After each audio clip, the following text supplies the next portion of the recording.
Yo, my peoples, what's up? Welcome to Shelf Stories, the channel that tells tales from games, books, and life. And also welcome to the One Stop Co-op Shop podcast if you're listening to a podcast.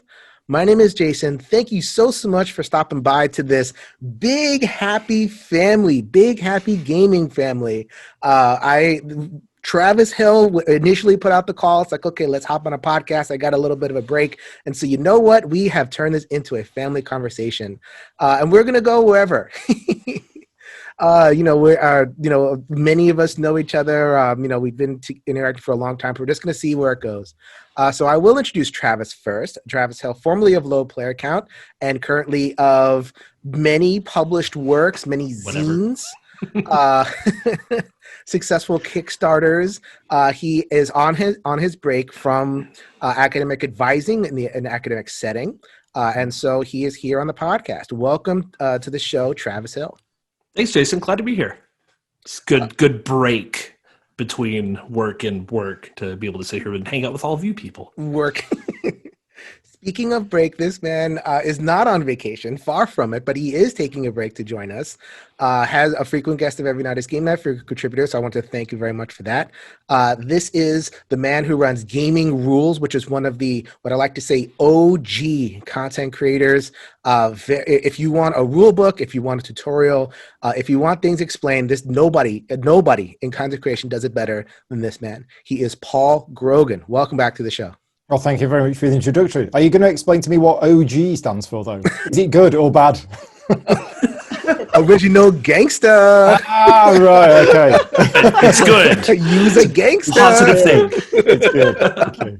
Yeah, I'm basically taking a lunch break between filming. I'm creating a tutorial video at the moment for import export from Jordan Draper. So yeah, it's almost done. I'm trying to get it finished this weekend, and yeah, this is a good break from that. All right. And we also have Liz Davidson from Beyond Solitaire, as long as I'm introducing people with their full names. And also the creator of a new BookTube series. Liz, welcome to the show. It's always good to be here. And we have a lot of people who are doing a lot of creative things. So that's kind of the overall thing that I wanted to talk about was being creative, coming up with different things, being creative in this time. Look at this. We're on Zoom. We look like a Brady Bunch type thing going on. So just kind of like being creative in this environment. But before we get to that, we are a gaming channel and we do love gaming content. And I wanted to ask about old games. There was a conversation I saw on Twitter between Travis and I think it was Faker Themer. Faker Themer had just covered Roads and Boats, and it's a game that I've heard about the entire time being a solo game. I've been doing this like 7-8 years now, but it's been there the entire time. I've never played it. I always hear people talk about it, so I wanted to ask my three esteemed guests for one older game, and I wanted to draft Travis into talking about that particular game. We can go from there. So Roads and Boats. Sure. Roads and Boats. So first of all, if you'll pardon me, I will tilt my camera up. Wait. Oh, there it is. It's at the top because that's the only place that it fits. Wait, whoa. That game, it looks the same size like an ogre. Or like it's a pretty large box. Oh my God, really? Yeah. So Roads and Boats came out in 1999 from Splotter Spellin. And it was, it's a logistics game through and through, it was one of those that I had heard about it on the interwebs forever. And it was, and I just heard enough people talk about it, including the one and only Paul Grogan. And he did Paul Grogan do the whole treatment? Did he do the tutorial? Did he do the playthrough? No. I don't think I've done a review of it, but I've not done any playthrough videos or anything for it. So I did what you would do before. I probably got it, I don't know, maybe 5, 6, 7 years ago. I don't know. I've had it for a while now, but I got it I got it with I just started like looking around online, watched there were like 2 or 3 short 5-minute YouTube videos of like what it was like, and so I just kind of sat down and watched those and went, I think I'm actually really going to enjoy this. And obviously solo gaming is up there, but also just like I like logistics. And What do you exactly mean by logistics? Like, shipping type stuff? Yeah. So Roads and Boats is a game about transportation and building. That's it, right? So you start off with some donkeys and geese, is what it is. You start off with donkeys and geese at your home amazing. tile. Yeah, it is. You start with donkeys and geese at your home tile, and then every turn you can. So they're called transporters, right? Donkeys, because they carry stuff from one place to the other. And so each tile, it's made of all these hexes that it's modular, right? So you figure out however you want to, or they have suggested scenarios. Always highly suggest the recommended scenario setups, because then otherwise it's just going to be garbage. And so on your turn, you move all of your transporters from one hex to another hex, whichever hex you want to go to. They can only move a certain number of spaces, depending on the type of transporter that they are. They can only carry a certain amount of resources, and they go from point A to point B. And if the appropriate resources are in the appropriate hex, then the next turn it creates something. It builds.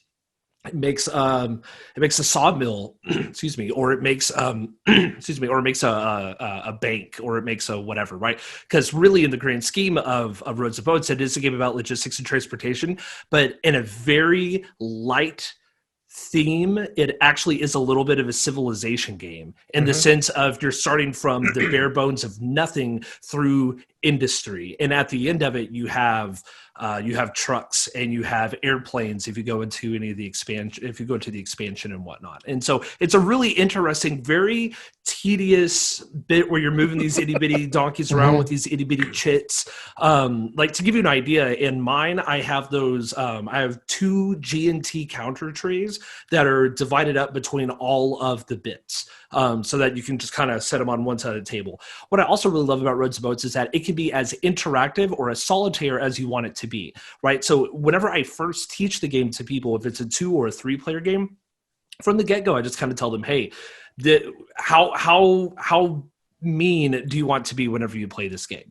Because you can kind of just hold out in your own little area of the Roads and Boats world, and then at the end you might kind of grab into other people's spaces, or you can just from the get-go say, hey, no, we're going to punch each other. Because the interesting thing about Roads and Boats is that any resource that is not on top of one of those transporters, a raft, a donkey, a plane, a truck, if it's not on, literally resting on one of those, then it's fair game. So anybody can swoop in, grab it, and then go. And so sometimes, since you can only carry so much, it takes time to build up stuff on a hex, these resources, and you're like, oh, the next round I'm going to be able to whatever. But then in comes Paul with his truck, and he grabs the gold out and he runs back to his spot, and he's able to make paper, which then ends up making him win the game, because how the game progress works. So it's a really interesting, it's a wild game. It's a wild experience. I taught it at BGG Con every year for about 4 years straight, that I would just throw it out there. I will teach 1 or 2 people Roads and Boats, because it's just such a wild type of a game, but it's also soothing in the sense, like, whenever you play it solo, you're just kind of like, well, I'm going to set this up. I'm going to put on some music. Cup of coffee, glass of wine, depending on the time of day, and then just like, I'm just going to tinker with this and figure out this logistics puzzle and just see how it works. So yeah, Roads and Boats. You had some interesting stories about it, Paul? Yeah, so Roads and Boats is a game which I've known about since 1999 when it came out. And let's be honest. OG. Paul, that means OG. Oh, right, okay. Let's be honest. Spotter games are quite expensive because there's usually a small print run. The artwork and graphic design is fairly simplistic. The component quality is not the best, and the rule books aren't great. But there was something about this game that made me think, okay, this is going to be terrible graphic design. The rule book's not going to be clear. It's going to be overpriced, but I'm going to get this game. Because the things that I'd read about it were exactly the kind of things that I like. I like sending 2 pieces of wood into the forest and building a sawmill, right? And I like that. I'm the kind of person that likes sitting down and playing one of these city building computer games where literally you just build stuff. There's no other players. You're just happily there. You build this and you build that. Okay. So I decided, as my previous career was coming to an end, that I would buy it for myself as a retirement present. Okay. Wow. So this is going back 6.5 years ago now. So Roads and Boats was my retirement present to myself. But the first time I played it, I was actually still working at the university, because I remember, and I'll never forget this, is one of my highlights of gaming memories is when me and 2 other friends, and we sat down and we tried to learn Roads and Boats, and this was at the games club at the university that I ran. So this is one evening, so that's why I know I was still there. And we sat there and we read the rules, and we read this and we read that, and then and then we started off playing exactly like Travis says, and it's fairly solitaire at the start of the game because of the distance between the players. So you start off and you're like, okay, so I'm going to move this here and I'm going to build that sawmill, and I'm going to move this here and build that sawmill. And as Travis says, unless it is a resource on a transporter, it's not yours. So I send 2 wood on my donkey into the forest. That builds a sawmill. That sawmill is not mine, right? There is a sawmill in a forest that every round will produce 1 wood. It's not my sawmill, and it's not my wood. The fact that it's near me, sawmill, it's not your. It's not mine, right? Nope. I mean, it wasn't. It was my wood because it was on my transporter. It was on my donkey. But once the sawmill has been built, there is now a sawmill in the forest generating wood. It's near me, so you might think it's mine, but it's not mine. Okay, so we start playing the game. And we're probably about an hour and a half in, maybe 2 hours. And here's the thing with geese, right? Now, geese, you start the game with 2 geese. This conversation. Oh, this is brilliant. Geese are not transporters. You can't load goods onto geese. What geese do is geese, they will reproduce. If there is 2 of them in a pasture on their own with nothing else there, not even a building because they get shy, if there's 2 geese on their own in a pasture, they'll breed and you get a 3rd one. Once there's 3, that's it. They won't breed anymore. So what you do is you go in and you take one of the geese out and leave 2 of them there, and then they'll breed more. Now, you need geese later on in the game because you use the quill. You make quills, I believe, from the feathers, which you use to then create paper and this, that, and the other.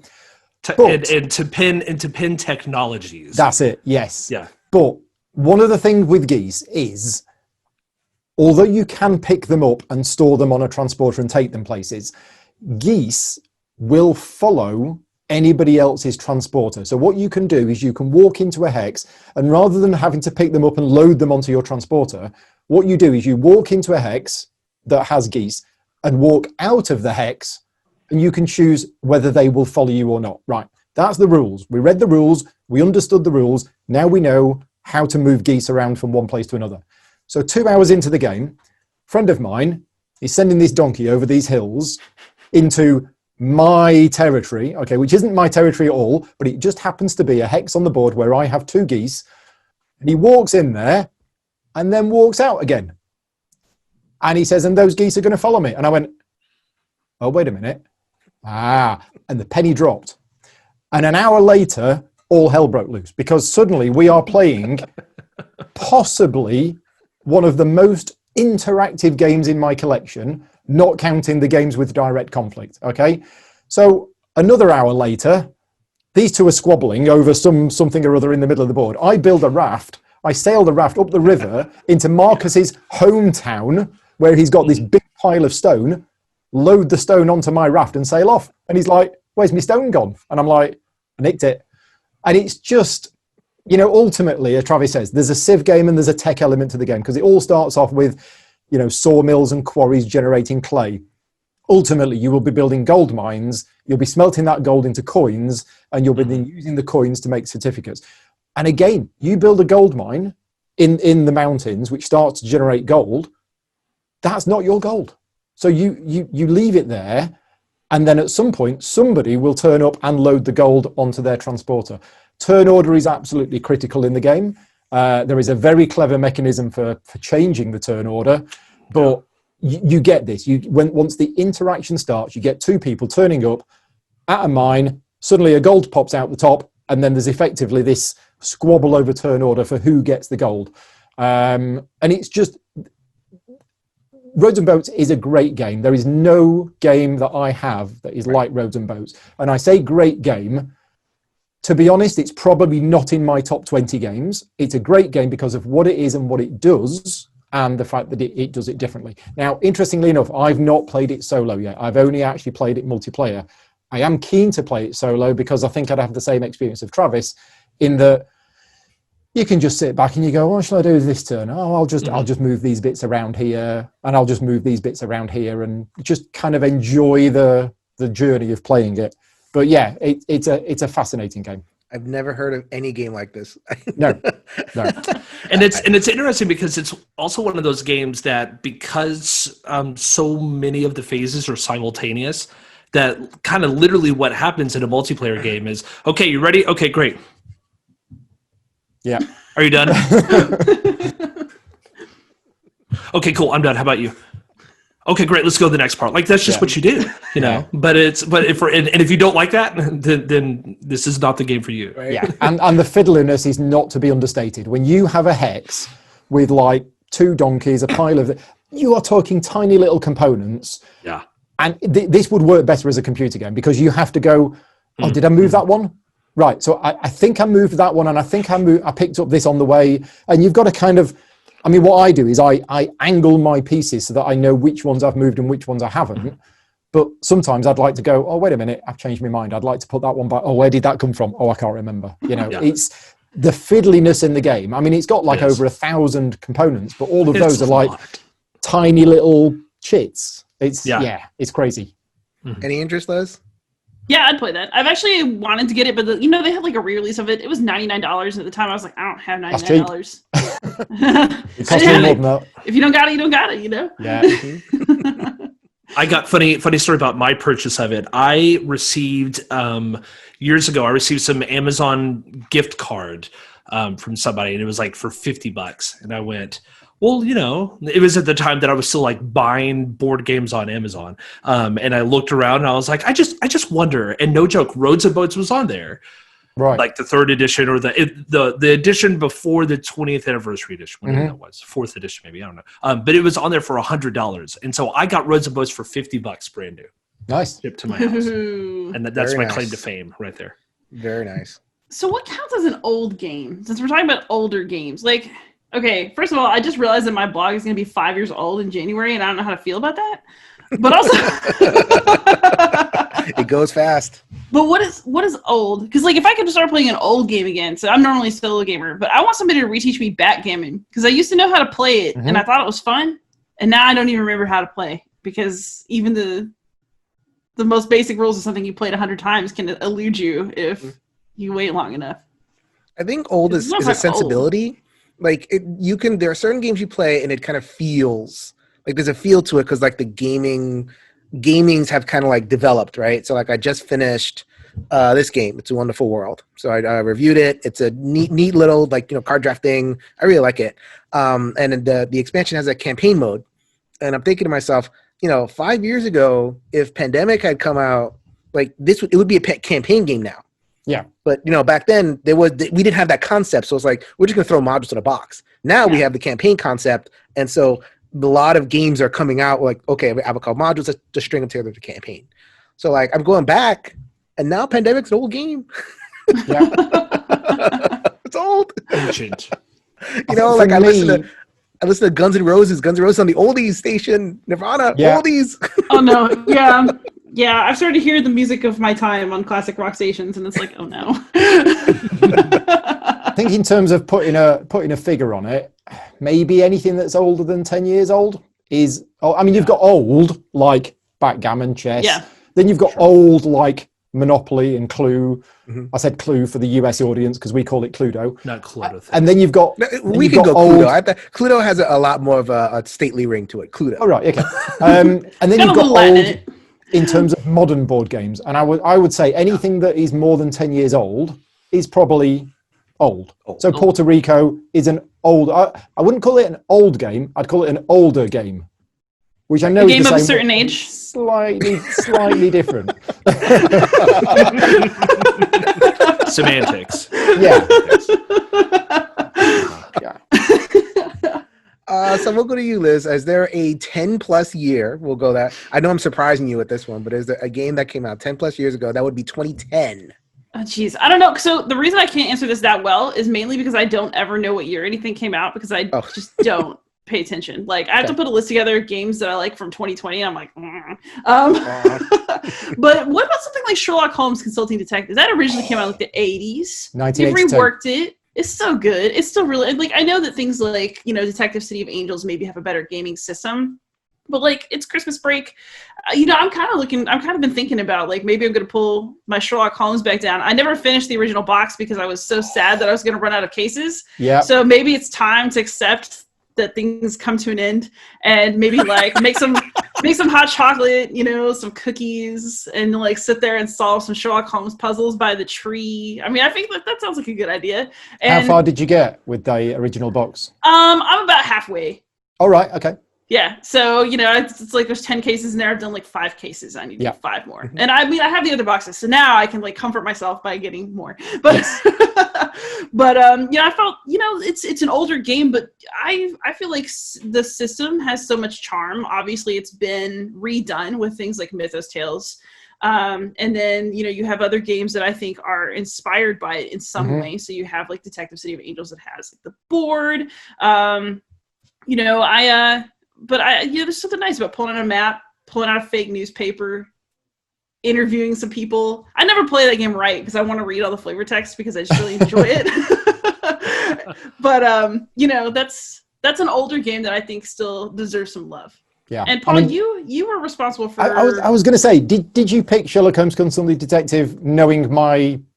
No, I just remembered it actually. So I've done an entire podcast interview about that game and my history with that game. So we're not going to take over the show by talking about my history with the game, but let me just say that I bought the original edition of that game in 1983 on holiday with my parents, and I have been playing it ever since. And every gaming group that I've ever been a member of in the last 37 years, I had to do some quick math there. I have really good on the fly, by the way. Do you want to hear something there was terrible? No way. So speaking of age, Paul, Sherlock Holmes Consulting Detective is older than I am because I was born in 1986. So yeah, I've loved that game. I've played it, as I say, I've played it most of my life. I've played it with every gaming group that I've ever been a member of, and I think it's fantastic. And then when Space Cowboys, because Istari got the rights to doing it, and Istari did it about 10 or so years ago and messed it up big time. They did like 5 printings of it. The first printing was almost useless because it contained so many errors and problems. And they fixed it gradually over a period of time. And anyway, then Space Cowboys, who had sort of bought Istari, they decided, because Sherlock Holmes is really big in France, they decided, we're going to do it again.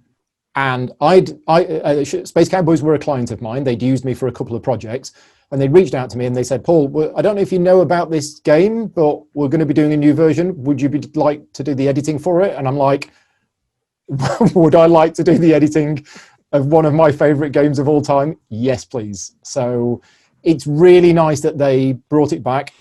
There's now 4 boxes. We are about 70% of the way through box 4. And I have to say, Liz, after you finish the first box, if you want to know which one is the best box 4, the green one. Ooh, all right. It Challenge accepted. Let's go. It is just it. I'm not saying skip the red and the blue box, but if you want good, the green box is by far the best. The author of all of the cases in box 4 is Dave Neal. Dave Neal is a massive Sherlock Holmes fan. He's written loads of stuff. And there's lots of Sherlock Holmes games out there that Dave Neal has been involved in. So yeah, it's really, really good. But yeah, I've been involved in that game professionally and personally almost my whole life. I've still got my original 1983 copy of it somewhere in the house. It's a bit battered.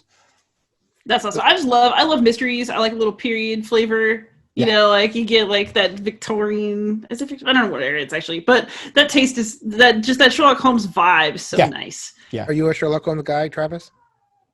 Yeah. I mean, to a degree, I like it enough.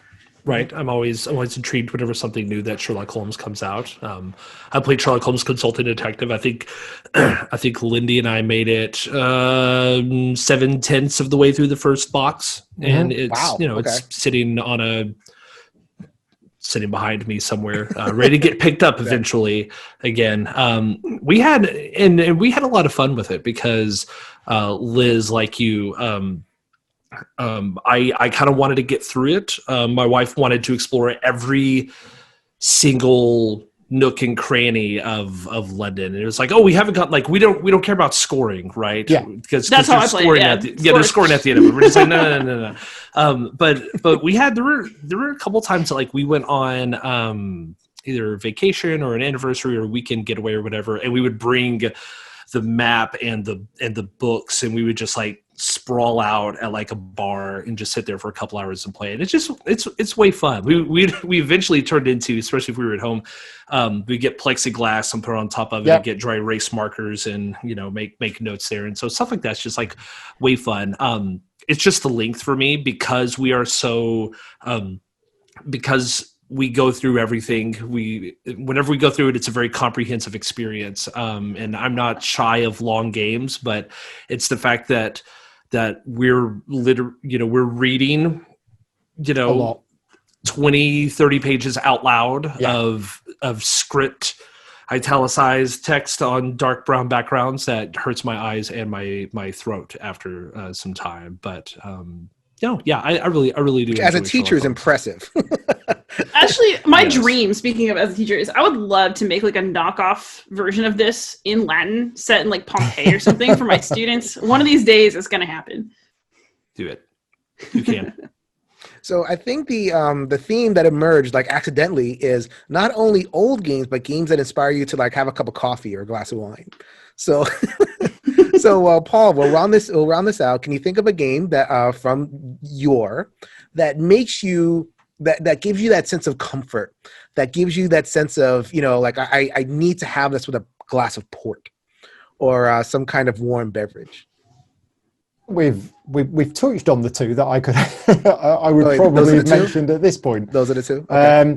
I mean, me sitting down and sort of relaxing over playing a game is not really something that I do. With Sherlock Holmes Consulting Detective, it's a completely different experience, and we're playing through it right now every few weeks with friends of ours, and we're just playing it, chatting to each other on Zoom. We've both got a copy of the game. We take it in turns to read it out, and that's a nice sort of experience at playing that together. I know some people play those games solo. Liz, do you play that solo? Mm-hmm. Yeah, I've either played solo or if my boyfriend's around and in the mood to play a game, then we can play together. I can't imagine playing a game like that solo, but that's mainly because I'm not clever enough. So I need other people there to bounce ideas off, and then them come up with stuff, and me go, and then claim all the credit for it. No, I'm trying to think of a game there's plenty of old games 10 plus years ago that I think are great games. But I can't think of one offhand that I would like to just, sit down and have a nice, relaxing evening type game. Yeah. Okay. Yeah. Mm-hmm. I mean, I don't know. Mage Knight, is that older than 10 years now? Was it 2012? Is it just off the cutoff? I mean, look, I just gotta find out now. So, although it is an old look game. It up, Liz. Mage Knight is an old game at this point. This is the thing. I said earlier on, anything 10 years or more is old. But 2011. Yeah, so I would say Mage Knight is now an older game. Yes. But that is a game where if you're going to play that game solo, you probably want to take your time over it. You don't want to rush it. You want to sit there and you want to think, right, here's my 5 cards. Here's my card. What am I going to do? And you might just want to play a day and then get to the point and say, right, I'm just going to leave that there and I'm going to pop out and, hang the washing out or do some gardening or something, and then come back to it later on and go, right, now then let's have a look at how we're going to deal with this. I wouldn't have said it's relaxing as roads and boats would be. I'll just build this little woodcutter here. I'll just build this here. But it's certainly a game you can take your time over and think about. Mm-hmm. That's why I hold love on a sec. Travis did it before. Hold on a sec. Oh my God! The upstairs is in darkness. Hold on. Wait. So, podcast people, anyone who's listening on the podcast, There you go. I am now showing off the Mage Knight Ultimate Edition. My friends out, my personal gaming group. This is my housewarming gift. Oh wow, there's a lot of dust on this thing. Woo! We're gonna have to put some love on this one. And Mr. Paul Grogan contributed to the rules and one of the full expansions, right? Yeah, the last 2 expansions. Although Krang was just a character expansion, but yeah, sure. In fact, I'm on the Mage Knight Facebook group, and it's interesting on there because, you know, when I engage with people on there and everything else, it's really nice because some of the people on there know of my involvement in the game and they go, "Oh my God, Paul Grogan's just commented on my post," and I'm like, "Yeah, I'm just a gamer like you, right? Don't worry about it." And they're like, "But you helped design this game. Oh, this is amazing." And then other people on there are like, "Paul who? Whatever." So they'll play like the scenario I designed, and I'll pop on there and make some comments, and they'll start saying, "Oh, do you know the scenario?" And I'm like, "Yeah." So yeah. No, I played it again recently. A couple of weeks ago at a virtual convention that I organised, I did a series of live streams over the weekend. The plan was that Rick, a local friend of mine, had taken the day off work. He was going to come round. We were going to sit here playing games all day, live streaming them. And then, of course, with the coronavirus situation, he wasn't able to. So he said, "Well, let's just do what we were going to do, but you sit at home and I'll sit at my home." And we found an amazing mod on Tabletop Simulator for Mage Knight, and we just played a 2-player game of Mage Knight using that. It was fantastic. Cool. So, all right. So those are some games from yesteryear. I know that we talk about the hotness. I'm in the One Stop Co-op Shop, and the games and Kickstarters always come in, but we should never forget that some of the greatest experiences, especially Roads and Boats. Like I normally with splatter games and like I usually kind of do that. Get out of here. But that one, how warmly thematic it sounds like something I might have a lot of fun with. So that's why I appreciate little discouragements like that. So I wanted to go to Travis next because Travis has been creative. Low player count had its adieu a little while ago, but that is not going to stop a creative person from putting stuff out into the world. So you have created some things along the way. So maybe you could share with the people what you've been up to. Ooh, yeah, I had this weird turn. Oh gosh, I mean, it's kind of like it's where do you start with these things? I never thought of myself as a game designer because I was always doing board game adjacent stuff, right? I always felt, well, content creation, podcasting, things like that, that was going to be something that I was going to do, that I was going to enjoy, that I was going to spend a lot of my time with. And then everybody understands this, but the grind of doing it every single week and everything that involves with everything. And at some point you just kind of go, I'm tired of copying this text and the source codes for this and inputting it and uploading it into, the podcast hosting thing and then copying that over it's just the grind of it. And so, with low player count, we were all at a place that we were all ready to stop. 2/3 of low player count had kids within a year of each other, and we ended up selling our old house and moving in with my in-laws for 6 months. And so there was a lot of like, it's time to shut down low player count, and we had a good run, but around that time, and a good community. A really good community. You guys are very. There are people. I think your Slack is still open, isn't it? Yeah, Slack channel's still open, and there's still a fair amount of discussion on there. At least once every. You guys haven't done anything. We've literally nothing. About once every couple of months, I just think maybe we should just shut it down. But it's just still going, and like a lot of bots have infested it because we had it open for people. So there are 3,500 people in the low player count Slack channel, and only 30 people who actually talk, which is just still funny. a significant amount of people for something that's been dead for almost 2 years now. That's I think that's pretty okay. But in that, I mean, it was just kind of a weird mix of I mean, I'm a creative person, and so for me, I needed to find an outlet in some capacity. I always like to do things a little different anyways. at some point I thought I was going to create the next greatest Euro game, and then just realized that my brain just doesn't work that way, and figuring that stuff out is just it's too difficult. I don't know, right? And so through that process, I started making zines. Kickstarter started a campaign called Zine Quest a couple of years back, and I thought, hey, this is a great idea. I don't do heavy role playing. I'm not a D&D person, and so for me to create an RPG zine, I thought would be really interesting because it's not something that's in my wheelhouse. Maybe you could tell people what a zine is. Oh yeah, sure. So a zine is kind of like a zine's like a DIY magazine is what it's short for, right? So, but it's they're typically not very well produced. It's very DIY, typically handmade. I grew up in the punk and hardcore scene, and so we made a lot of zines, which were literal 8.5 by 11 sheets of paper that had stuff photocopied on both sides, folded into a little itty bitty eighth of a page booklet that you would pass out to people about shows that were coming up, about bands that are coming out, and it's just a lot of cut and paste, and it looks like a ransom letter sometimes, but that's just what it was. But RPG zines have been around for a few decades, and they would be like A5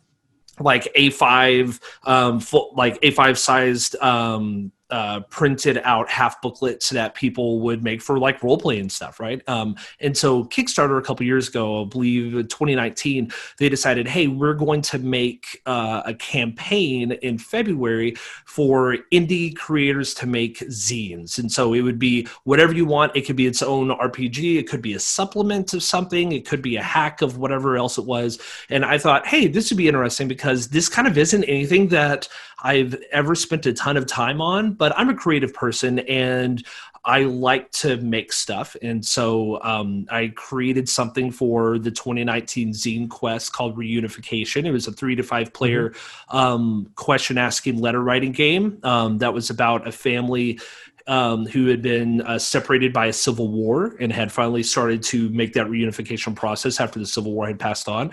And that kind of fits the niche of what I enjoy doing in terms of creativity, because I could have done something with goblins or zombies or dragons or whatever, because that's stuff that I enjoy, but I didn't feel that it brought anything new to what was going on. And I thought, well, hey, if this is supposed to be zine, it's supposed to be indie and small and weird and whatever, well, I'm going to make it indie and small and weird and whatever.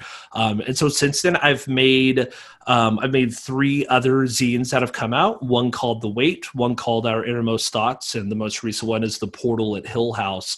And they're just fun little things, some of them are thought experiments. Some of them really stretch the boundaries of what people think games can be or should be. The Wait was written in response to my uncle's passing.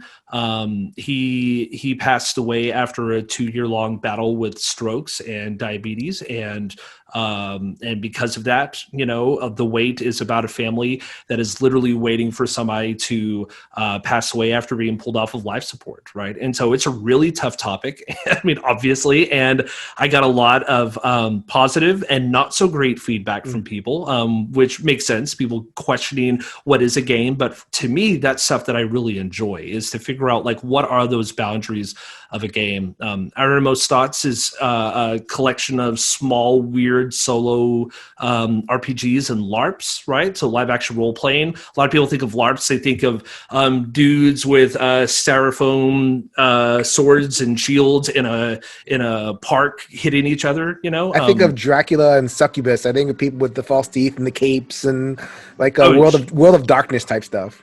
Oh, sure. Yeah. And so with LARPs though, it's really just hey, look at that. So it's really just, it's really just getting yourself out into the world. Right. And so that one has just a bunch of kind of small things on there.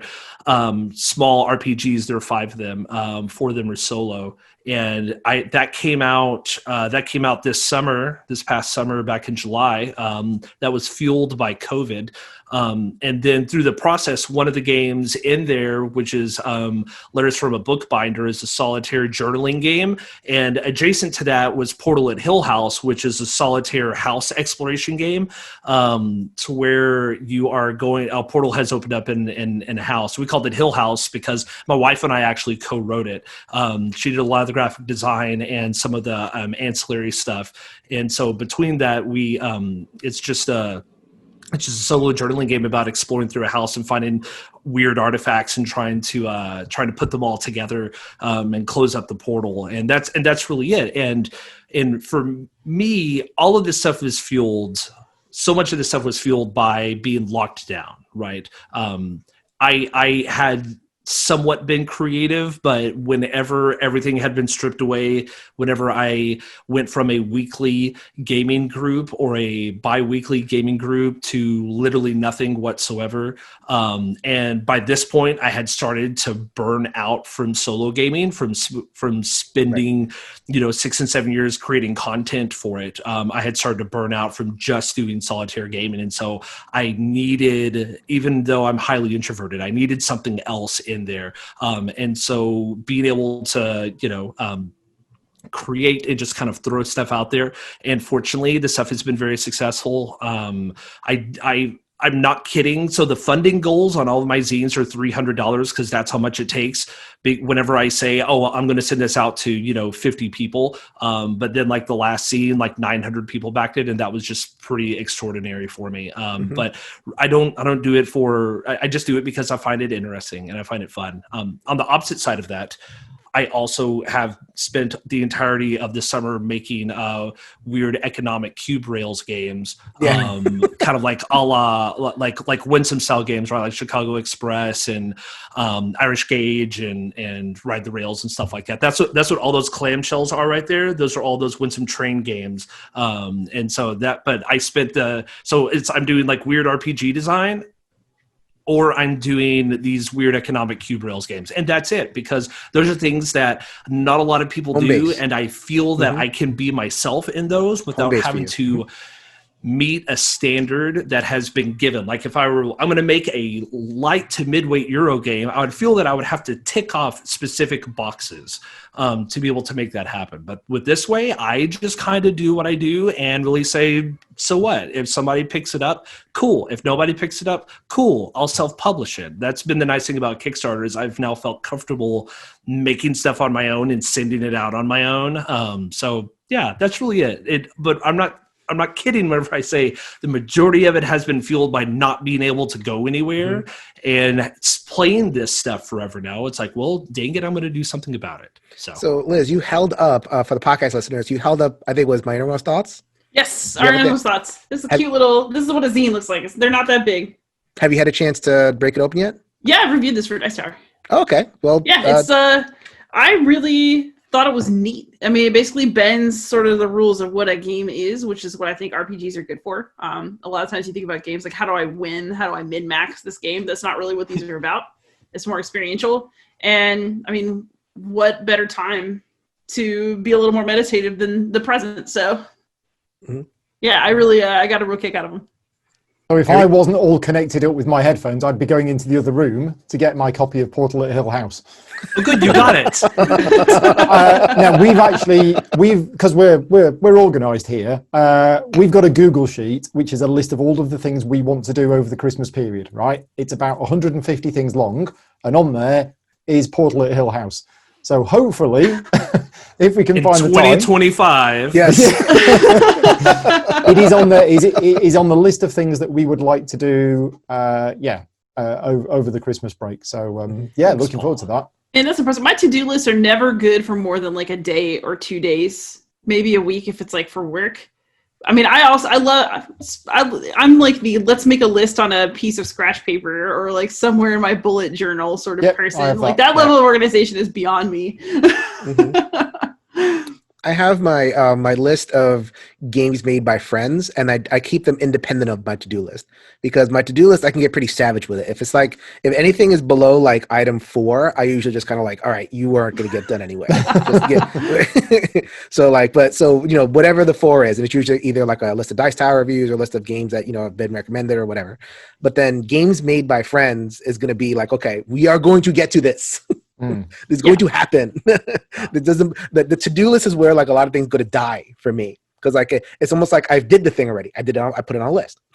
I've accomplished something. I put it on a list.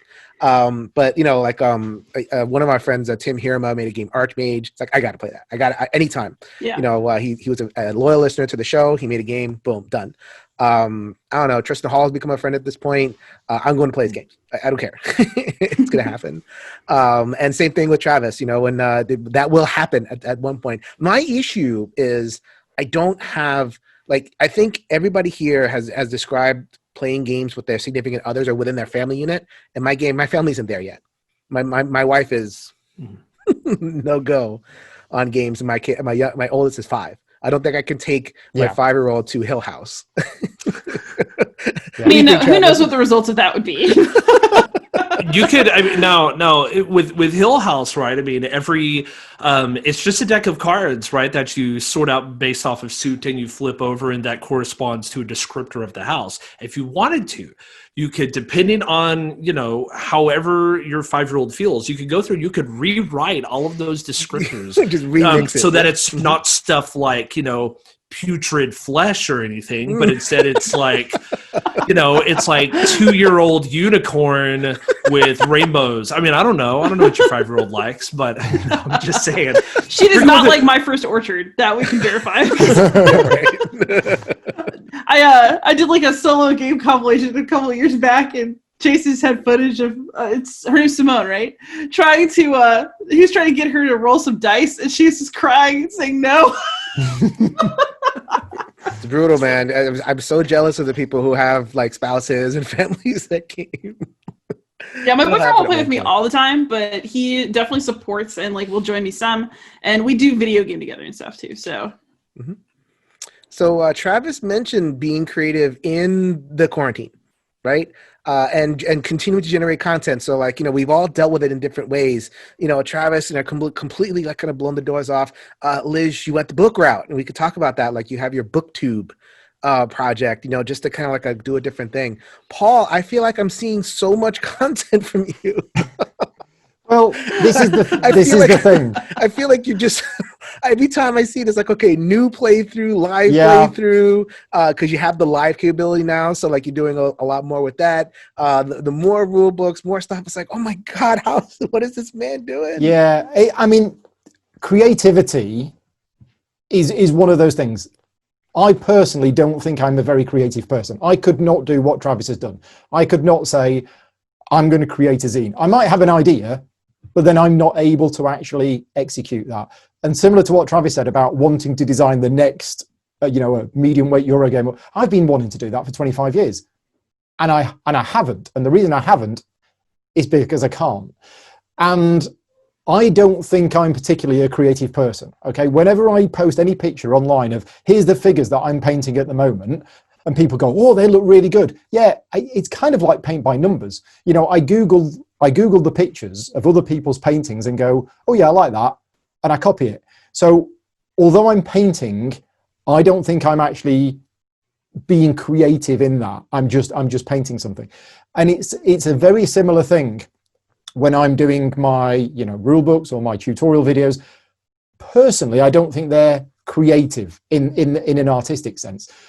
But in terms of creating content, right. You're absolutely right. Whereas Travis has got 4 published games, all I've done for the last 6 months is live streamed my entire life, pretty much. I decided at the start of lockdown, so this was sort of March time. The world was going to pot. Everything was going wrong, and back in March we didn't know how this thing was going to affect us. We didn't know if it was going to be a big thing or if it was going to come and go. We didn't know. But what was happening didn't look good, and the prospects didn't look good.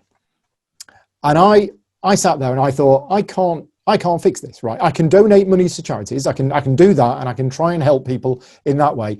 And I can make sure the friends and the people I care about, I stay in contact with them and do what I can for them. But I'm not a doctor. I can't develop a cure. I don't work in a hospital. I can't look after people. I can't do any of that. What can I do to try and like help the world at the moment? And all I could do was to produce more and more live board game content for those people who like the board game hobby and are stuck at home. Right now, I've been quite lucky in a way that all of my mental health issues, none of them are getting lonely or getting affected by being stuck in the house, right? That has not affected me in a negative way at all. But I have got loads of friends who have really, really struggled over the last 6 months with being stuck in and can't go out. Now, thankfully, I've got Vicky, I've got Steve, and I've got Colin to speak to, so they keep me company. But for the podcast listeners, Paul just pointed to his stuffed animals. Yes. Yes, he called you a stuffed animal. Yes, I know. What I'm saying is there are some people who live alone who have really, really struggled with being stuck at home, not being able to go out, not being able to see people. For me, I do things like this and I play games with people online. And for me, that is it. That is absolutely fine with me. Sure, I miss going to the conventions. Sure, I miss having friends around to play games. But I'm not negatively affected by it in a way, but some people are. So I decided all I can do is to try and help these people, and I'll just do more and more live streaming. So what I've done is I've just done more. And I've been live streaming solo games, I've been live streaming multiplayer games. Going back to the creativity, I was one of the first people that was doing remote playthroughs using an overhead camera and Skype. So people were like, oh, we can't game anymore. I don't want to use Tabletop Simulator. And I'm like, you don't have to. Right. Look, we've just played whatever game it was we played, and I shared my screen with them and they told me what to do, move my piece over there, and I moved the piece. And I was doing that, 6 months ago. As an aside, I'm sorry to interrupt you, but how are people feeling about Tabletop Simulator? I love it. You? Oh. I absolutely love it. And I'm saying that as somebody who hated it. Okay, so I have been on that journey. I used Tabletop Simulator and Tabletopia about 2 or 3 years ago, and I went, oh, this is painful. This is so painful. Moving things around, it's so slow. Right. And then, because of lockdown, I started using them more. And suddenly, Tabletop Simulator, I'm like, I now have regrets that I didn't look into it 2 or 3 years ago, because one of Travis's Cube Rail games, I got to play that with him and Jordan Draper, and we played it using Tabletop Simulator. The thing is, with lockdown, what it has done is it has made people more aware that this is a thing. This was a thing before. Me, Travis, and Jordan could have played that game 2 years ago, 3 years ago, right? Well, we couldn't because Travis hadn't designed it, but you get what I mean. This was there then. Roads and Boats on there. We could have played Roads. We just didn't do it. Yes. I have not played Roads and Boats on Tabletop Simulator. He says that. We'll get a game later on between the three of us. But what it's done is, because of lockdown, people like myself has looked at Tabletop Simulator, discovered it, and have now gone, oh, actually, this is really good. And if you find a good mod, and once you know the basics, the problem is there's a bit of a learning curve. Once you get past that learning curve and you're like, oh, actually, this is really smart. So what I'm now doing is, part of my work is doing game development, game testing, and everything else. Before, a publisher would have to spend ages printing out a prototype, send it to me. By the time it arrived with me, it's out of date. Then they'd have to send me the fixed files, which I'd then have to print out myself. Then I'd have to sleeve all the cards and do. Then I'd have to get friends round. Then we'd have to play it. Right now, the publisher puts it on Tabletop Simulator, calls me up, we go on, we play it. He says, oh, okay, wait a minute, this card's a bit broken. Give me a minute, I'll just change it. Right click, import image, done. Right, literally in the middle of a live game, the card is up. Oh, I think we need some cubes to track this. Insert custom object, cube, copy paste, done.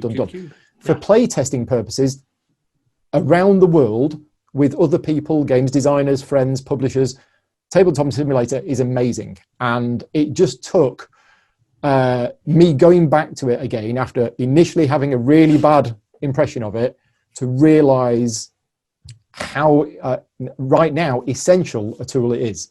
So yeah, You're on the That's same awesome. page, Travis. Oh, 100%. I have one Cube Rails game signed. I have another Cube Rails game that is going through the process of vetting that more than likely is going to be signed. I would not be a published, I mean, I'm not published yet, I guess, but I would not be an almost a near published tabletop game designer had Tabletop Simulator not exist, quite literally, because I played three games in person since March. That's it.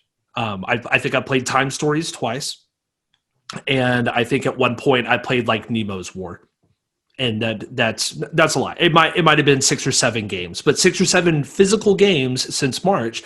Whenever, like all of you, I remember I looked through BG stats, and it's like, oh, cool. I remember back in 2017, whenever I played 600 games that year, that was super cool. So far, I've logged like 35, right? And it's December. However, I'm with a game group that I met on Twitter, that I am in their Discord channel, that we play train games pretty much every single Monday, and we'll play 2 or 3 games. And and it's all on Tabletop Simulator. They help me play test. I designed 5 different Cube Rails games over summer. And I did that on purpose because I knew that I was going into grad school this semester and that I was going to be super busy. And so I designed a lot of stuff over summer with the idea of, you know what, I'm going to toss all this stuff on Tabletop Simulator and I'm going to vet them throughout the year. And if Tabletop Simulator wouldn't have existed, none of this would have been able to get played. Like I literally would not. I would have had a physical prototype that last year I took of Westward Rails, that game that Paul Jordan and I played. I played that. I designed it before BGG Con. Back the last time we had BGG Con, I took it there. I played it a bunch, and I played it a couple more times in March, and then everything shut down. And so, development made it to like 50%. And then I had half of a developed game that needed more time, and had Tabletop Simulator not exist, then I wouldn't have been able to play it. But here's the thing. So let's look ahead now to 2022, right? When hopefully the world is back to as it was. You've designed a new game. What do you do with that game to play test it? Do you? I put it on Tabletop Simulator and I find people. Yeah, Exactly. This isn't going to change. This isn't going to revert back. No. Whenever this is over and I'm actually able to like walk out of my house, it's not going to change. No, it's going to be, hey, that's cool, Paul. Do you want to hop on and play test this game? Yeah. The people, the publisher that might want to publish it, or friends that play these types of games, I want them to play this game. My local friends, I only have 2 local buddies who play any of these train games that I play. Only 2, and we need more people to play this stuff, right? And that's the thing. I mean, no disrespect to my local friends that I have here, but if I designed a game, a proper game that I was actually seriously considering getting published, I'd get my local friends to play it, but it's actually people, other games designers. I'd get people like Travis. I'd get people like Jordan Draper. I'd get Vital Lacerda. I'd call these people, and suddenly we can now do it. And as I say, we could have done this a few years ago. Vital's been using Tabletopia to do playtests now for about 3 years. So he was ahead of the game on all of this. He's been running playtests for his last few games over Tabletopia, and he's been doing that regularly. I think it's opened the doors to a better way of doing things. Agreed. I will say, David Thompson taught me how to play soldiers and postmen's uniforms on Tabletop Simulator, and I really did like the experience. I mean, I find it clunky. I don't like rolling dice on it. It's got things about it that will never really replace the real thing.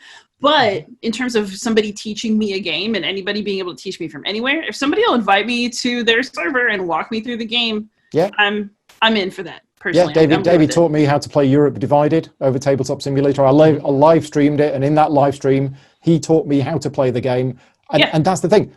I got to play Europe Divided with the designer, even though he's halfway across the other side of the world, And yeah, this should continue, even Which when is the the world best gets way back to play. normal. Honestly, Yeah. I really feel like the best way to play a game is the designer who put their blood, sweat, tears, who put their creativity, who put their love into the game, because they are going to, like, they are so, like, I find somebody who creates, right? We talk about creativity. Like, they put so much of themselves into the product that, like, when they're sharing it, that all they want to do is for you to have a good time. So Yeah. that is the best. That is the best way to play a game. However, so when Liz and I kind of gave our little head shakes about Tabletop Simulator, I think it's more like game night. It's like, okay, all of our friends are getting together. Nobody's designed anything. We're just playing games. And Yeah. It's like, okay, game night. Everybody log on Tabletop Simulator. And then it's like, I get a little bit of deflated sense. I mean, now don't get me wrong. I mean, I haven't played any. I'm not kidding whenever I say that I've probably only played about 3 non-trained games and actually previously published games on Tabletop Simulator. So for me, it's a very different experience. Like, so whenever Paul said, "Oh yeah, we found this great Mage Knight mod," and I'm just like, "Oh." Like it gives me whatever, right? And so, but for me, it's just like, oh, I'm placing a cube here, and I'm adding money to the counter. Yeah. And maybe shift down a couple of cards, and that's really it. I've played a few like Euro games. We played like Santiago and a couple of other stuff, right? They're like, oh yeah, this is kind of a neat experience. And like we played Broom Service the other day, and I was just kind of like, what am I doing? Like cards? How do I manage a hand of cards in front of me on Tabletop Simulator? So yeah. So I was in my defense, I haven't played Mage Knight. Right. On TTS. Oh my God. Okay, that's a corrective that mattered. Yeah. No, I mean, I'm using it for, I'm using it for live streams of published games mainly. This coming Wednesday, I'm doing Viscounts of the West Kingdom. It's a game in my collection. It's a game that I want to learn how to play. I spoke to my Patreon supporters about it last week, and they said, yeah, Paul, this is not a game you're going to be able to use your Skype share screen because there's like secret information and things like that. But Shem has got basically official Tabletop Simulator implementations for his games. And there's ones for Paladins of the West Kingdom. There's one for Viscounts of the West Kingdom. People have been on, they've played it, they've tested it, they said it's great. And because Tabletop Simulator, people can create mods and upload them to the workshop, and they're not all legal. These ones are. So, that's the thing. There are some mods out there which somebody has created themselves, scanning in all of the cards, right? That is against the publisher's, well, not against the publisher's wishes, but not with the publisher's permission. Sometimes the publishers turn a blind eye, sometimes they don't. But it is nice when there's an official mod that you're like, yeah, you can use this with our blessing. And in fact, we've done some scripting, so you just need to press that button and it does all of the refreshes for you.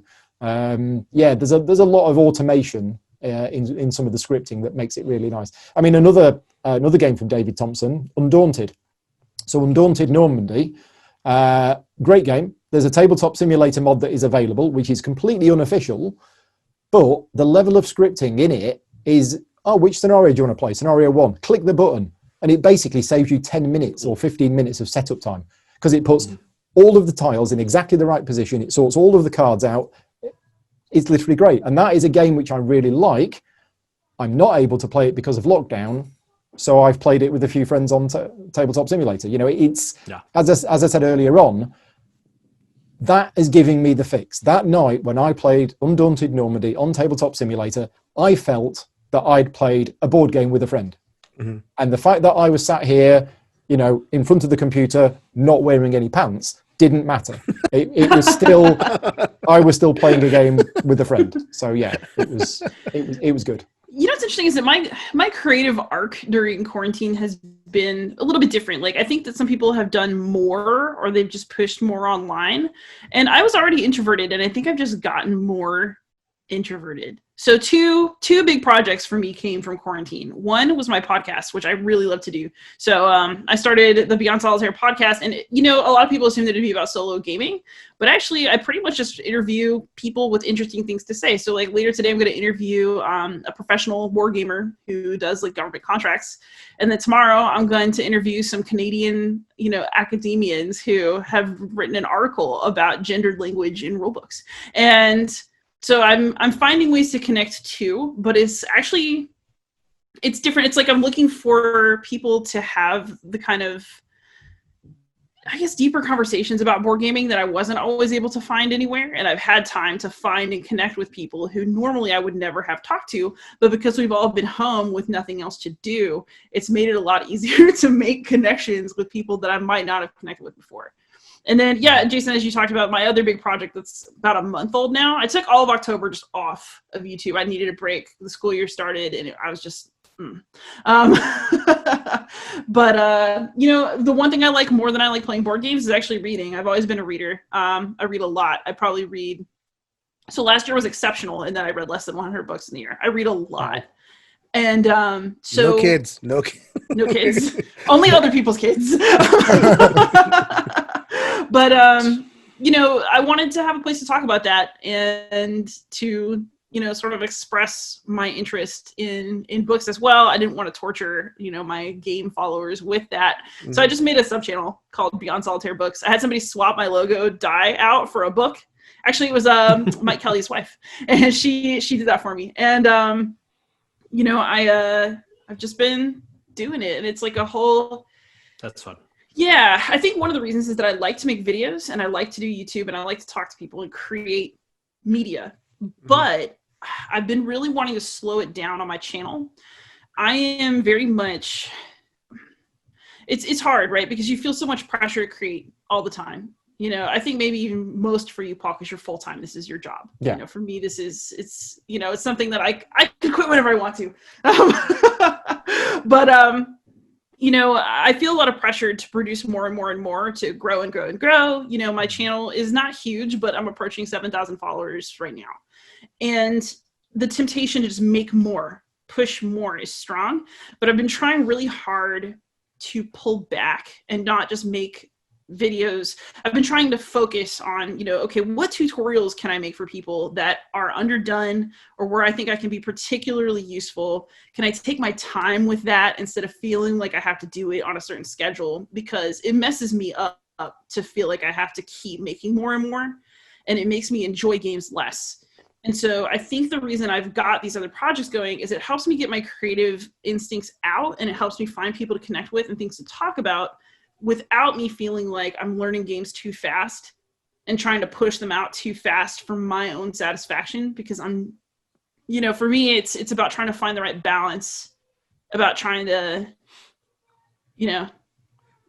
It's so interesting, Paul, because what Liz just said is exactly the question I want to ask you in terms of like being creative, and not like creative artistically. I guess that maybe the clarified terms, putting yourself out there, generating content, yeah. Right? And anything that is made that resonates with somebody is creation. Right. That's anything that resonates. To me, it's not necessarily about any kind of uniqueness or difference. It's more about like somebody connected with something that's like a third thing. There's me, there's you, and then there's the thing I created that's mediated. That's kind of me by creation. And your creativity, and I think in that way, you're as creative as anybody. It takes creativity to teach people things. Yeah. Well, I've done a few things which I kind of creative. So one of the things that I did, and this was done as a joke, and this was about 18 months ago. I had a game. I didn't know how to play it. So I thought, I'll do a live stream of me learning how to play the game from the rulebook, right? It was a crazy idea. I did it as a joke. And the amount of people who went, that was really good. We actually really enjoyed that. Because I'm known for my rulebook skills and being very critical of rulebooks and things like this, people were watching it, not just to see me learning the game, but to see the insights that I had about why I was struggling over a particular part with the game. So I've actually done a few of those. Now, I don't know anybody else who does them, but you could say in a way that was a creative idea, but it wasn't me sitting down and thinking, oh, I tell you what might be a good idea. I literally thought, I want to do this game. I don't know how to play it. I should be doing a live stream this Wednesday. I'll tell you what, I'll do this for a laugh. And it basically came a bit of an accident. And one of the other things that I did recently, and I did this once in the summer, and then I did it again last month, is I got one of my old Fighting Fantasy books from, 37 years ago, one of the original ones, and I decided to do a live stream of me playing it. Mm-hmm. But rather than, I thought it would be quite boring if I was just reading it and then I was making a choice and then I was just playing through it. So I thought, I'll tell you what, wouldn't it be a good idea to have the audience actually vote on what I do? And suddenly I'm actually doing an interactive gamebook series, and I did the whole of Freeway Fighter. I just finished it a couple of weeks ago, but I think I did 5 live streams over a period of about a week, and it was the same people who came on each day, and they were making the choices. So basically, I played along with about 15, 20 people, and we played an interactive gamebook together, and it was a lot of fun. And I'm doing another one between Christmas and New Year. I'm doing City of Thieves, starting probably on Boxing Day, same time every day. I'm going to be doing a live stream of that. So it was really fun. I sort of think that creativity isn't necessarily a personal quality, right? It's like an action, because it doesn't matter what kind of thoughts you have if you're not doing anything. I feel like the creative people are people who make stuff. Do you make stuff? Guess what? You create. You are creative. Yeah. I don't think that there's any one kind of creation that's better or worse than another. I think it's just a matter of, are you doing something? Are you making something? Mm-hmm. Is it for you? Doesn't matter. Is it for everyone? Doesn't matter. But if you're doing, then it's good, I think. And also, how do you nurture it? Because creativity can kind of go, as Travis was saying, with low player count, reaching a point of like, I can't nurture this anymore. Yeah, right. I need to kind of change this and go into something else. Mm-hmm. It's funny that you were saying that because about just kind of if you don't do anything with it, right?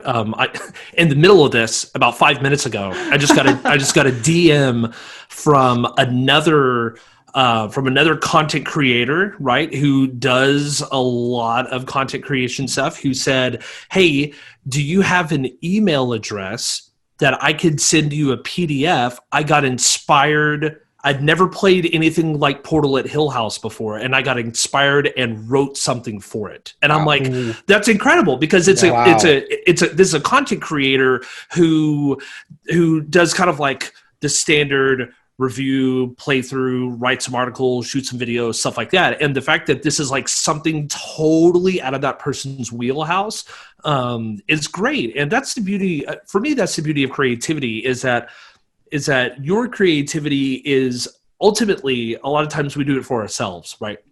We do creative it's in us efforts. And it has to come out, yeah. Or we do creative efforts because like you either see a need for it, but if you see a need for it, it's kind of that whole, well, I guess I'm going to do it. And ultimately we do these things for ourselves, but if they can ping other people to engage and dive into their own creative efforts, I mean, that's where this stuff gets beautiful, right? That's where those creative aspects, like Liz talking about books, and I'm just like, oh yes, let's talk about books. You should come on. Let's buddy read something.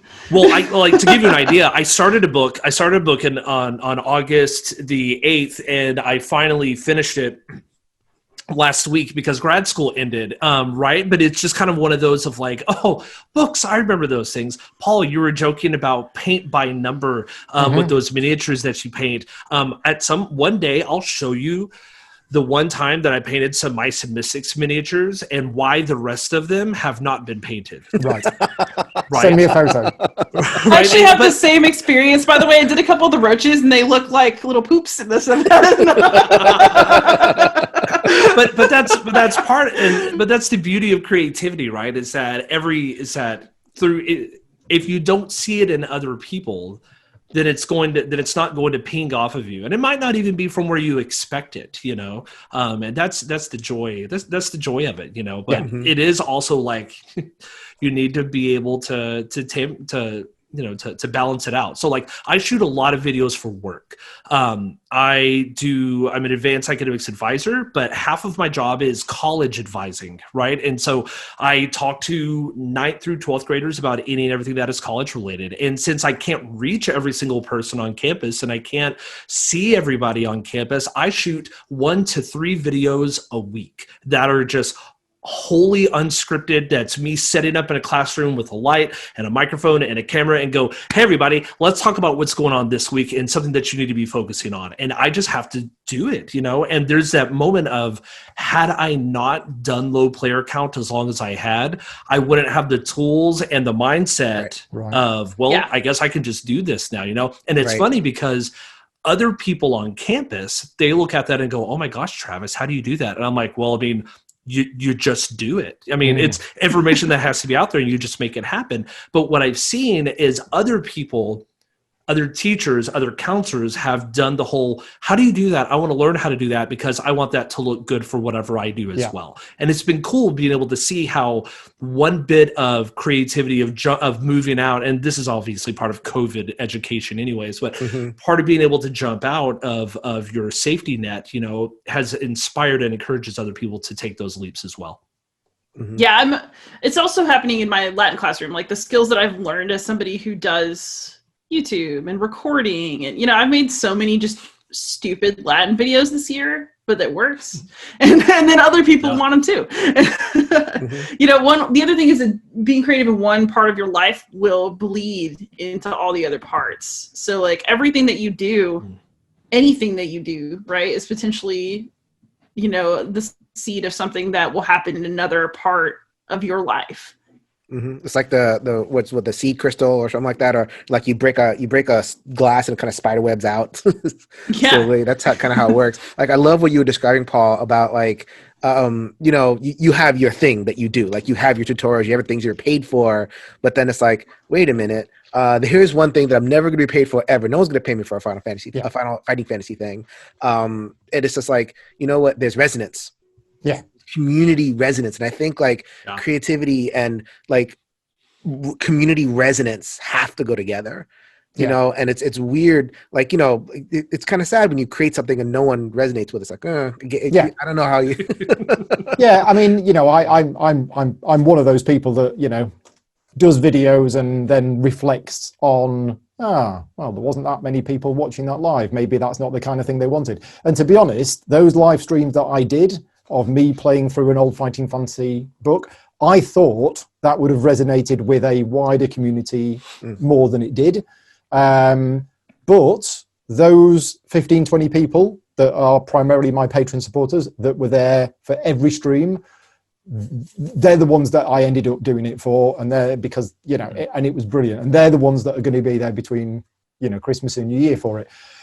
But one of the reasons why I did those is, and I don't know if this is all tied in with, I turned 50 this year, and that's made me think about life a little bit more and think about things a little bit differently. But these Fighting Fantasy books, they are the reason why I'm doing what I do now. When I bought Warlock of Firetalk Mountain in 1982 or 1983, that was the start. It was that led me on to D&D. D&D then led me on to board games, that led me on to this, that led me, that all of that the whole thing is all traced back to when I bought that first book. And I've got all of these books and I haven't touched them for over 30 years. I had them and I played them as a kid and then went, right, okay, that's it, I'm done with them now, I've moved on. And it was only earlier on this year that I thought, I've got fond memories of these, maybe I'll go back and I'll try it again. And I was fully expecting to go into it thinking, okay, these were aimed at kids. These were aimed at, I was the right age for these at the time they came out. We're going to do this. It's going to be a bit of fun, but it's actually not going to be very good. The writing is going to be a bit simple, and the game is going to be a bit, derivative and standard stuff and everything else. And whilst it was that a little bit, I enjoyed it a lot more. Right. And if I could, give up all of my work for the next 12 months and just sit here live streaming me playing through the entire Final Fantasy, I'd do it. Right? Because I create an account, GoFundMe account for Paul. Off we go. Kickstarter. 12 months sabbatical. 12 months of, but, you know, I'm doing this other one between Christmas and New Year. My patron supporters want to see more of them. I enjoy doing them. And the way we did it interactive with people, choosing whether we go west or east, and then we go east and we die, right? So we reset. And thankfully, because my memory's terrible, the people in the chat were like, Paul, don't go east. You know what happened last time we went east? We died. Oh, yeah, thank you. So the chat was playing it more than me. And yeah, it was really good fun. And yeah, definitely going to be doing more of them. Right. Yeah, to me, creativity. Yeah, good. I was going to say, I think it leads to another good point, though, which is that sometimes the most creative, or at least the things that are the most pleasurable to you, aren't necessarily the most saleable things or the things that do the best. Yeah. But you also have to make room for the things that just make you happy. Yeah. I'm also just super, like, I'm a selfish person. It's, like, clearly my defining trait. Like, I had to go to, like, a thing. I had to go to this, like, teaching thing one time. It was, like, values-based leadership. And everybody had to pick values. And I was like, personal growth, pleasure, like things that matter for the classroom to me. Yeah. And everyone's like, you know, rigor, justice, and like those are all great things. But I was like, no, this should be like a personal journey of intellect. And like I'm the only person who felt that way. But you know, I think that being selfish and doing things that really bring you that keenest enjoyment, it matters. It matters. Even if it's the least popular thing you do, even if nobody ever watches it, you can't feel fulfilled unless you fill your own cup. So play all the Final Fantasy. Play all the Final Fantasy. Do it. Do more. Yeah. So as Travis was getting a DM from a content creator, I was getting a DM from my wife who is saying, how long are you going to be down there? So unfortunately, I could feel her tapping her feet as she texted me. So, I mean, I really feel like we could go on this just feels like a natural, warm hangout, which is exactly what I wanted. We've taken Paul away from his content a little while. I'll get back to it. It's always going to be there. So unfortunately, we're going to wrap this up. But you know, towards you know, maybe summertime or sometime else in 2021, we'll gather the gang back together and continue to have like just a really warm, awesome hangout. This was really fun. So we're going to close with some promo. We're going to close with how people can find us, what we're doing, and all that good stuff. So I will begin with Travis. You've produced the zines. You are continuing to design and develop games. You're getting a couple of them signed. So what can we look for from you, and how can we contact you to keep in touch with everything you're doing? Contact is at Travis D. Hill on everywhere. It's the easiest way to get in touch with me. I mean, I do 98% of everything through Twitter, and that's whether it's rulebook editing or how this happened. or game design or this, right? You know, everything I do is just through Twitter. It just makes it easier. Coming up for me, I should have an announcement about Westward Rails, which is my first signed Cube Rails game. Hopefully in the next month. That should be coming out third quarter, I think October. Fourth quarter, October 2021. If I have another one that gets signed, that will be coming out in 2022. Kickstarter is running a Make 100 campaign where they want indie game designers to create 100 copies of something, kind of like as a low entry point to something. So I've designed a Cube Rails game on cards, which is not where most Cube Rails games are. So you actually build the hex map out by playing cards. You have a hand of cards that you're playing in front of you. And it's 54 cards and 60 wooden cubes. It's called Card Rails. I'm going to launch that out in January. I'm only making 100 copies of it, quite literally. And I'm going to have PNP option. And I'm going to be super selfish, speaking of selfish, because I have to take care of my own mental health. It's only shipping to the United States. Paul, you can get a PNP, or I'll just send you one anyways, because I love you. And so, but I mean, you know, it's just like that. That's just stuff that I'm doing. I'm going to continue to do. I've kind of slowed down on rulebook editing, mostly because of grad school, and I don't have as much time to spend reading and creatively try to reorganize rulebooks so that they actually make sense, you know? But yeah, Travis D. Hill, that's where you can find me pretty much anywhere. Paul is from the Gaming Rules YouTube channel, the OG of content creation. Now we taught Paul something new. Yeah. So, and he described a lot of what's going on in terms of the playthroughs and the Finding Fantasy, the interactive stuff. But you can be a little bit more specific about like what's coming immediately next. This podcast will be coming out in January. So what could we look forward to in January moving forward from Gaming Rules? Well, before we do, I'd just like to ask Travis a quick question about Western Rails. Have you fixed the wonky maths? No, sir. Oh. Wonky math. All right.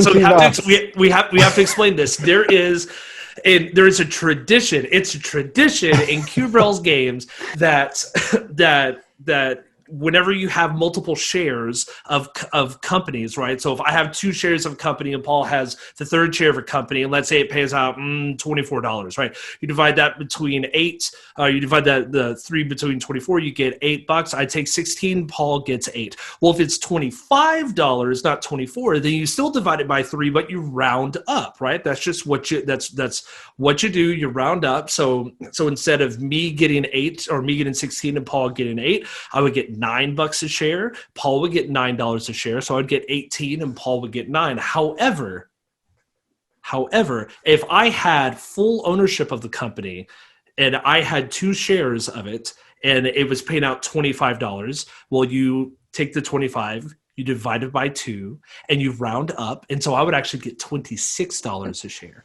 or $26 in total, $13 a share, because that's the wonky math, which I take for granted, because just all of these train games right here, that's just kind of what you do. You just divide it up and round. You just divide it by shares rounding up. And whenever I played Western Rails with Paul and Jordan, they're both like, "This makes no sense." which I can see. I can 100% see. And it will continue to make no sense, sir. There you go. Correct. So what have I got coming up in the immediate future? So the immediate future is actually looking the very immediate future is I've got a tutorial how to play video for import-export that I'm hoping to get finished this weekend. I have my top 5 games of 2019. You heard that right. Unlike every other content creator that makes a top 10 games of the year, I do mine 12 months afterwards. So at some point, hopefully this month, I will be producing a video on my top 5 or top 10 games of 2019. Because personally, I think doing it this December for what were my top 10 games of this year is too soon. There are some games that have come out this year that I haven't played. Well, I haven't played, and there are some games that came out this year that I haven't played enough. So for me, doing it a year later allows me to look back at 2019 and go, right, on reflection, what were my favorite games that came out in 2019? So that's happening as well. I've also got my plans for January are a bit weird. So without going into too much details, I've been doing Gaming Rules now as a full-time job for 6 years. I've not had a holiday. I've not had any holiday. I've not had any break for 6 years. Earlier this year, again, all tied in with when I sort of turned 50, I looked at some of the games in my collection and went, too many bones. I really need to play that more. Maracaibo, I've only played chapter 1 of the campaign. I really need to play that more. Lord of the Rings Journeys in Middle-earth. I didn't get very far with the campaign of that. I tell you what, I've got all of these games. These are great games. They deserve my time, and I'm not giving them the time they deserve, because new games are arriving all the time. And I said, I'm fed up with this. I am fed up with my life. I mean, I work in the board games hobby. I should be playing the games that I want to play, and yet I don't have the time to do it. So I have made a decision, and that is happening. January 2021, I've taken the month off. I've taken the whole month off work, and I'm not doing any paid content for the whole of January. Yeah. However, I will be live streaming approximately 7 to 8 times a week, right? I'm not taking a holiday, right? No. This is how it works. I'm not taking a holiday. I'm taking a break from the paid work. And what I am doing is I'm still going to be doing lots of live streams of games. I've got a whole diary all planned, but it's the games that either I want to play or my patron supporters have voted on. And I'm going to play too many bones, probably twice a week, every week for January. I'm going to play the entire Maracaibo campaign. I'm going to play the whole Lord of the Rings Journeys in Middle-earth campaign. And there's about 5 or 6 other games that I really want to play. So January is going to be brilliant. It's going to feel like a holiday because I'm going to wake up without the pressure of, oh, I've got 5 rule books to get finished. I've got this, I've got that. So yeah, I'm going to be producing a lot of content in January, Nice. but it's going to be basically just me playing games. We did have plans. I have 4 friends that over the month of January were going to come round and join me for some of those games.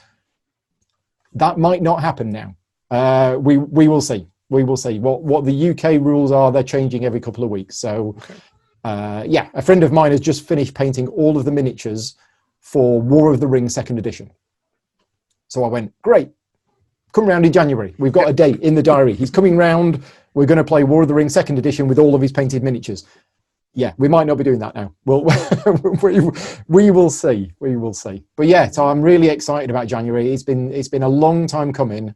And even though people have looked at my diary and have gone, Paul, you need to be taking a break. You need to be taking a holiday, right? Like and I'm like, no. This is going to be brilliant. I'm gonna love this. This is going to be fantastic because I'm a gamer. I like playing games. I enjoy doing live streams. So this for me is going to be really looking forward to it. Excellent. And Beyond Solitaire chugs along. Dice Tower Reviews continue to chug along. And Liz and I are working together on a couple of projects. So you maybe talk a little about that. Yeah, so you can find me anywhere as Beyond Solitaire. I just have brand consistency across all platforms.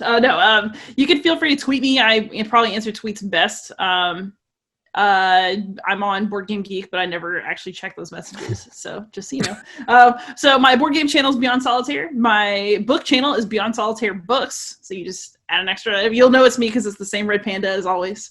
I do game reviews for Dice Tower, and Jason and I co-review sometimes. We have a series called Semper Ludimus, which is Latin for we always play, which we do.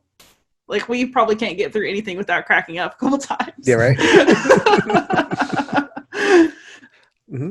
And that's me. Check out my podcast as well, Beyond Solitaire. I would say that's my favorite thing I do. It's my most quiet project, but it's the thing that I like the best.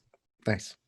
This is Shelf Stories. Go ahead. If you listen to the podcast version, which a lot of more people listen to the podcast at this point, video on YouTube is a little bit difficult because you can't just like walk your dog during the videos. But if you want to watch the video, you want to watch Paul's live animals that are sitting next to his right arm over there. They're not stuffies. Trust me. If you want to see Travis's giant game that is sitting on top of his bookshelf and all those things, please go ahead and check out, like the video, subscribe to the channel Shelf Stories. And in terms of my creativity nowadays is mostly in the mental health realm. I'm a mental health therapist, and it is not just a job, it's my life. I really have that kind of like, speaking of having something in you that has to come out, I really want to share what I have, my perspectives, my experiences. And so I've done mental health driven reviews in the Dice Tower called Games for a Healthy Mind. And I also have my Shelf Help series where, I have tips and tricks on how to be a happier gamer and happier person. That's my tagline, but I really mean it. So between us 4, you have content for days. Different kinds of content. Between Paul alone, you have content for the next 5 years. Yeah. Liz and I will just fill in the gaps whenever you're sleeping. So this is Jason reminding you, if you change your mind, you can change the world. So until next time, later, everybody. Thanks. Bye now. Gaming.